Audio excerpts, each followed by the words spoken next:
এই ফটোখন এবাৰ ভালদৰে চাই লওক। এই ফটোখনে আপোনাক চাৰিওফালৰ পৰা জয় জয় ময় ময় কৰি দিবও পাৰে আৰু এই ফটোখনে আপোনাৰ অৱস্থা একেবাৰে লাওলোৱা কৰি দিব পাৰে। আপুনি যদি আপোনাৰ ঘৰত এই ফটোখন লগাইছে তেন্তে আজিৰ এই ভিডিঅ'টো আপোনাৰ বাবে অতি গুৰুত্বপূৰ্ণ। ফটোখন লগোৱাৰ সময়ত আপুনি কিবা ভুল কৰিছে নেকি সেয়া আজি আপুনি জানিব পাৰিব এই ভিডিঅ'টোৰ জৰিয়তে। আৰু যিসকলে এই ফটোখন এতিয়াও নিজৰ ঘৰত লগোৱা নাই তেন্তে তেওঁলোকে এই ভিডিঅ'টো চোৱাৰ পিছত সিদ্ধান্ত লওক ঘৰখনত আপুনি এনেকুৱা এখন ফটো লগাব নে নলগায়। নমস্কাৰ প্ৰিয় দৰ্শক, কানেক্ট উইথ তেজস্বিনীৰ এটা নতুন ভিডিঅ'লৈ আপোনালোক সকলোলৈকে স্বাগতম জনাইছোঁ। ভালদৰে আকৌ এবাৰ চাওক এই ফটোখন। বহু ধনী মানুহৰ ঘৰত এই ফটোখন কমন। এই ফটোখন ধনী মানুহৰ ঘৰত প্ৰায়ে আপুনি দেখিবলৈ পাব। দৌৰি থকা ঘোঁৰাৰ এই ফটোখন বিভিন্ন মানুহে তেওঁলোকৰ ঘৰৰ নিৰ্দিষ্ট কিছুমান স্থানত আঁৰি থোৱা আপুনিও চাগে নিশ্চয় দেখিছে।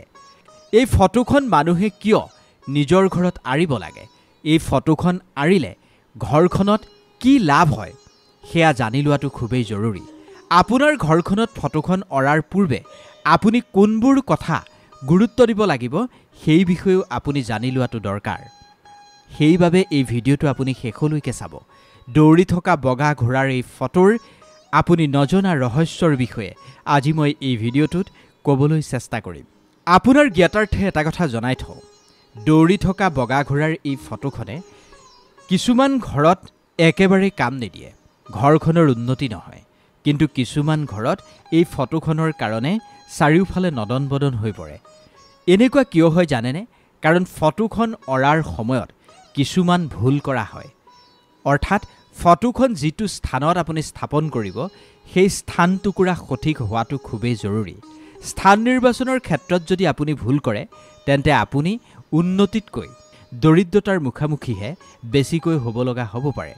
এই ফটোখন আপুনি লগাব ঠিকেই, কিন্তু ফটোখন কেনেকুৱা হ'ব লাগিব? ঘোঁৰাকেইটা কেনেকুৱা হ'ব লাগিব? মুক্ত ঘোঁৰা নে বান্ধি থোৱা ঘোঁৰা হ'ব লাগিব? বগা ঘোঁৰা নে বেলেগ ৰঙৰ ঘোঁৰা হ'ব লাগিব?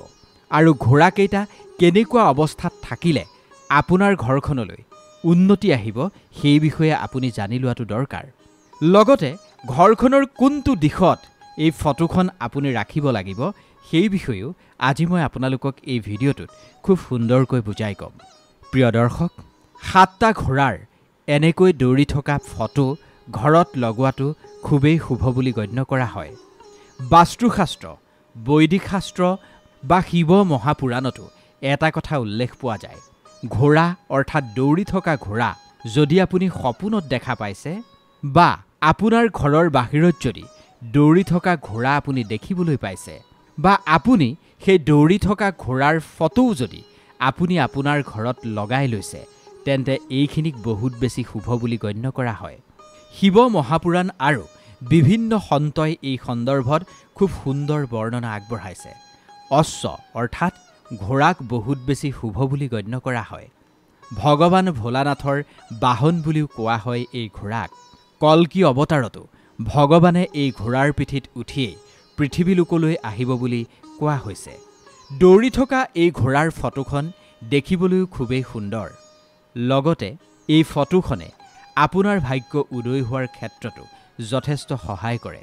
যদি আপুনি দৌৰি থকা এই ঘোঁৰাৰ ছবিখন আপোনাৰ ঘৰত লগায় তেন্তে আপোনাৰ পৰিয়ালৰ সকলো সদস্যই আৰ্থিক দিশত উন্নতি কৰিব পাৰিব। আৰ্থিক পৰিৱৰ্তন হ'ব আপোনাৰ পৰিয়ালৰ সদস্যৰ। ঘৰলৈ যদি ধন অহাটো আপুনি কামনা কৰিছে তেন্তে দৌৰি থকা এই ঘোঁৰাৰ ছবিখন আপুনি ঘৰত লগাই ল'ব পাৰে। কিন্তু মনত ৰাখিব, সঠিক স্থানত লগালেহে আপুনি ইয়াৰ পৰা শুভফল লাভ কৰিব। যদি আপুনি ফটোখন লগোৱাৰ সময়ত ভুল কৰে তেন্তে আপোনাৰ আৰ্থিক স্থিতি একেবাৰে নিশকটীয়া হৈ পৰিব পাৰে। যদি আপুনি এই ঘোঁৰাৰ ছবিখন আপোনাৰ ব্যৱসায়িক স্থল, দোকান, অফিচ বা আপোনাৰ যিকোনো কৰ্মস্থলীত এই ছবিখন যদি আপুনি লগায় তেন্তে আপুনি তাৰ পৰা সদায় শুভফলেই লাভ কৰিব। কাৰণ এনেদৰে দৌৰি থকা ঘোঁৰাই সদায় সফলতাক সূচায়, প্ৰগতিক সূচায়। এই দৌৰি থকা ঘোঁৰাক শক্তিৰ প্ৰতীক বুলি বিশ্বাস কৰা হয়। আহক পলম নকৰি জানি লওঁ আপুনি আপোনাৰ ঘৰ, কাৰ্যালয় বা আপোনাৰ কৰ্মস্থলীত এই ফটোখন কোন স্থানত লগাব লাগিব চাওক যদি আপোনাৰ ঘৰখনৰ স্থিতি ভাল নহয় ঘৰত যদি আপোনাৰ বাস্তুদোষ গ্ৰহদোষ ক্লেশ বিদ্বেষ এইবোৰ চলি আছে তেনে ক্ষেত্ৰত ঘৰৰ কোন স্থানত আপুনি এই ফটোখন লগালে উত্তম ফল পাব হেয়া আপুনি মন দি শুনি লওক সদায় মনত ৰাখিব আপুনি আপোনাৰ ঘৰৰ ভিতৰৰ পূব স্থানত এই ফটোখন লগাব আৰু সৰলকৈ বুজি লওক ফটোখন সেই স্থানত লগাব মানে সেইটো দিশত লগাব যিটো দিশত আপোনাৰ ঘৰৰ মন্দিৰ ভাগ আছে পূজা ঘৰ ভাগ আছে গোসাঁই ঘৰ ভাগ আছে সেইখন ৱালতে বা সেইখন বেৰতে আপুনি এই দৌৰি থকা ঘোঁৰাৰ ফটোখন লগোৱা উচিত হ'ব 7টা ঘোঁৰাৰ এই দৌৰি থকা ফটোখন আপুনি বজাৰত খুব সহজতে পাই যাব কিন্তু সেই ফটোখন ক্ৰয় কৰাৰ পূৰ্বে কিছুমান বিশেষ কথাৰ প্ৰতি আপুনি গুৰুত্ব দিব লাগিব যিখিনি মই আপোনাক আগলৈ ভিডিঅ'টোত উল্লেখ কৰিম সৰ্বপ্ৰথমে আপুনি এটা কথা জানি লোৱাটো দৰকাৰ ঘৰখনৰ ভিতৰৰ পূব দিশত এই ফটোখন লগালে আপোনাৰ কি লাভ হ'ব যেতিয়া আপুনি ঘৰখনৰ ভিতৰৰ পূব দিশত এই ফটোখন আপুনি লগাব তেতিয়াই আপোনাৰ পৰিয়ালৰ আৰ্থিক উন্নতি হ'ব চাৰিওফালৰ পৰা আপোনাৰ ঘৰখন নদন-বদন হ'ব আপোনাৰ ঘৰত যিবোৰ অসূয়া অপ্ৰীতি আছে যিবোৰ নিগেটিভ শক্তি আছে সেইবোৰ নোহোৱা হ'ব ঘৰখনলৈ এক অদ্ভুত শান্তি উভতি আহিব মানসিক স্থিতিৰ পৰিৱৰ্তন হ'ব মান সন্মান বৃদ্ধি পাব ফটোখন লগোৱাৰ পিছত তাৰ প্ৰমাণ আপুনি নিজেই লাভ কৰিব কিন্তু ফটোখন লগোৱাৰ পূৰ্বে এটা কথা মনত ৰাখিব ভুলতো মৰি গলেও আপুনি ঘৰৰ ভিতৰৰ দক্ষিণ দিশৰ দেৱালত এই ফটোখন নলগাব এই কথাটো আপুনি ভালদৰে গুৰুত্ব দিব ফটোখন লগোৱাৰ সময়ত এটাই চাব যিখন ৱালত আপুনি ফটোখন লগাব সেই ৱালখন যাতে পূব দিশত থাকে আপোনাৰ কাৰ্যালয় ব্যৱসায়িক প্ৰতিষ্ঠান বা আপোনাৰ কৰ্মস্থলীত যেতিয়াই আপুনি এই ফটোখন লগাব তেতিয়াই আপুনি ব্যৱসায়িক ক্ষেত্ৰত উন্নতি দেখিবলৈ পাব আপোনাৰ মনোকামনা পূৰ্ণ হ'ব যদি আপুনি অফিচত ফটোখন লগাব বিচাৰিছে আৰু সেই অফিচ যদি আপুনি আপোনাৰ ঘৰৰ ভিতৰতেই বনাইছে তেতিয়া আপুনি এই ফটোখন দক্ষিণ দিশত লগাওক পূজা প্ৰাৰ্থনা কৰি প্ৰতিষ্ঠা কৰক প্ৰাণ প্ৰতিষ্ঠা নকৰাকৈ কেতিয়াও আপুনি অফিচৰ ভিতৰত এই ফটোখন লগাব নালাগিব যেনেদৰে দেৱী দেৱতাক পূজা পাঠ কৰিহে তেওঁলোকৰ সন্মুখলৈ আপুনি যায় ঠিক সেইদৰে এই ফটোখনৰ সন্মুখতো আপুনি পূজা পাঠ কৰিহে আপুনি আপোনাৰ কাৰ্যালয়ৰ দেৱালত ফটোখন লগোৱাটো উচিত হ'ব আপুনি কি ভুল কৰিব নালাগিব সেইখিনি জানি লোৱাটো আপোনাৰ কাৰণে খুবেই জৰুৰী কাৰণ এই ভুলখিনিৰ কাৰণে এই ফটোখনে আপোনাৰ জীৱনলৈ সৰ্বনাশ মাতি আনিব পাৰে যেতিয়াই আপুনি এই ফটোখন বজাৰৰ পৰা কিনি আনিব পূজা প্ৰাৰ্থনা কৰাৰ পিছতহে ফটোখন আপুনি দেৱালত লগাব বা আপোনাৰ পূজাস্থলত লগাব আপুনি যদি কাৰ্যালয়ত ফটোখন লগাব খুজিছে তেন্তে পূজা প্ৰাৰ্থনা কৰাৰ পিছতহে আপুনি কাৰ্যালয়ত ফটোখন স্থাপন কৰক তেতিয়াই আপুনি তাৰ পৰা 100% লাভ পাব এনেই ফটোখন আনি আপুনি আপোনাৰ ঘৰত লগাই থলে তাৰ পৰা যিমান সুফল পাব লাগে সিমানখিনি সুফল আপুনি লাভ নকৰিব যদি আপুনি প্ৰাণ প্ৰতিষ্ঠা কৰে পূজা পাঠ কৰি ফটোখন স্থাপনা কৰে তেন্তে শীঘ্ৰে মানে 24 ঘণ্টাৰ ভিতৰতে তাৰ ৰিজাল্ট আপুনি পাই যাব পাৰে ফটোখন ক্ৰয় কৰোঁতে এটাই চাব 7টা ঘোঁৰা যাতে দৌৰি থকা অৱস্থাত থাকে মুক্তভাৱে থাকে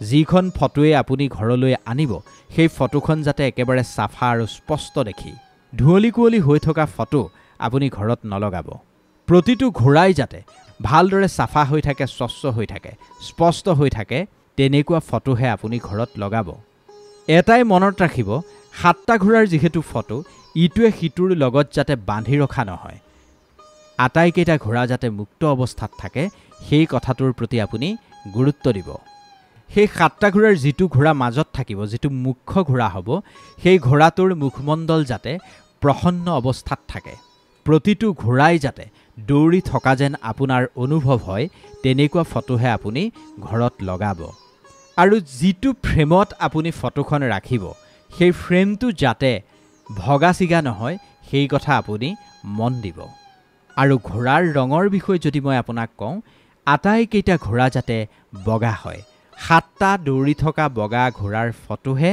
আপুনি আপোনাৰ ঘৰখনত লগোৱা উচিত হ'ব। মনত ৰাখিব, পূজা পাঠ কৰিহে যাতে আপুনি আপোনাৰ ঘৰৰ ৱালত এই ফটোখন লগায়। আৰু এটা কাম কৰিব, যেতিয়াই আপুনি আপোনাৰ ঘৰ বা কাৰ্যালয়ৰ ৱালত এই ফটোখন লগাব, তেতিয়াই আপুনি শুদ্ধ মনেৰে অটল বিশ্বাসৰ মাজেৰে এই ফটোখন স্থাপনা কৰিব।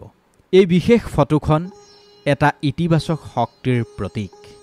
সদায় এই ঘোঁৰাৰ ফটোখনে মানুহক এটা ভাল ৰিজাল্ট দি আহিছে। পূৰ্ণ সুখ, নিষ্ঠা আৰু শ্ৰদ্ধা ভাৱেৰে আপুনি ভগৱানক প্ৰাৰ্থনা কৰিব।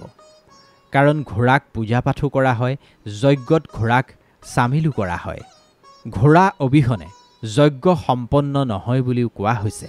অশ্বমেধ যজ্ঞৰ কথা আপুনি নিশ্চয় শুনিছে। সেই অশ্বৰ বিষয়ে আজি আমি যিখিনি কথা আপোনাক ক'লোঁ, এই কথাখিনি জানি নিশ্চয় চাগে আপোনাৰ মনত উগুল থুগুল লগাই থকা কথাখিনি দূৰ হৈছে।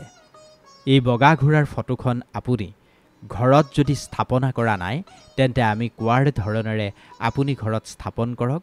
নিশ্চিতভাৱে তাৰ পৰা ভাল ফল লাভ কৰিব। ভিডিঅ'টো কেনে পালে জনাব। যদি ভিডিঅ'টো ভাল লাগিল, যিমান পাৰে সিমান আপোনজনলৈ শ্বেয়াৰ কৰিব আৰু এনেকুৱা ধৰণৰ ভিডিঅ' নিয়মিত পাবৰ কাৰণে আমাৰ চেনেলটো এবাৰ ছাবস্ক্ৰাইব কৰি দিব।